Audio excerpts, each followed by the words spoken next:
इमाम हसन रज़ियल्लाहु ताला अन्हु भी इस उम्मत पर बहुत बड़े एहसान करके जा चुके हैं।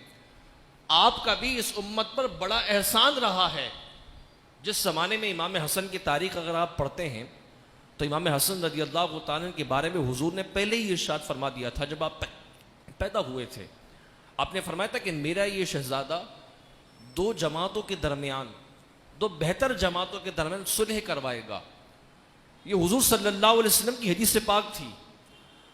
जब वक्त गुजर गया और मौला मुश्किल कुशा शेर खुदा करमल्लाहु ताला वजहुल करीम मनसबे खिलाफत पर आए, बाद में फिर हज़रत अमीर मुआविया रज़ियल्लाहु ताला अन्हु हुए, या उस्मान गनी रज़ियल्लाहु ताला को शहीद कर दिया गया, बलवाई तादाद में थे। ये तारीख़ी एक पहलू है। फिर इमाम हज़रत उस्मान गनी को शहीद करने वाले कूफा चले गए क्योंकि हज़रत अमीर मुआविया उनके ताक़ुब में थे और वो खवारिज थे, दीन को बर्बाद करने वाले लोग थे, दीन में फितना फैलाने वाले लोग थे, तादाद में बहुत ज़्यादा थे। कुछ हज़रत अमीर मुआविया के साथ थे, कुछ हज़रत अली के साथ थे। अब इन दोनों के दरमियान जब जंगी राह हमवार होने लगी तो उसी वक्त आइन मौके पर इमाम हसन रज़ियल्लाहु ताला अन्हु ने हज़रत अमीर मुआविया और अपने वालिद गिरामी हज़रत अली, इन दोनों के दरमियान सुलह करवा के जंग को रोका। और ये इतनी कमाल महारत की बात थी कि मौलाए कायनात, मौला मुश्किल कुशा शेर खुदा करमल्लाहु ताला वजहुल करीम भी जंग पर आमादा थे।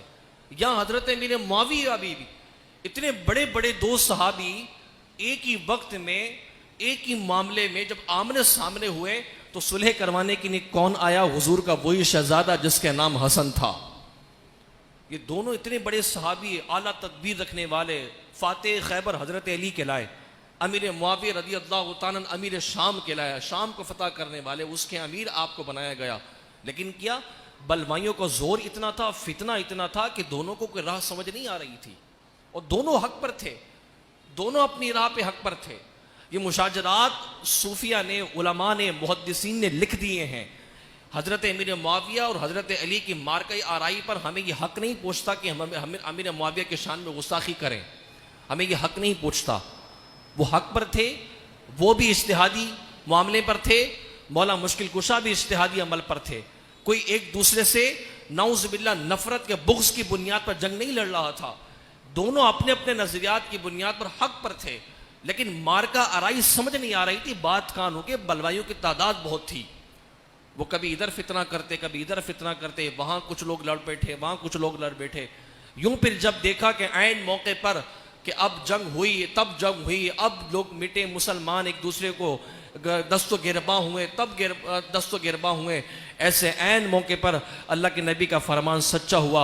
इमाम हसन ने आकर इन दोनों के दरमियान सुलह करवा के जंग रोक कर क़यामत तक के लिए उम्मत को फितने से बचाकर उम्मत पर एहसान फरमाया।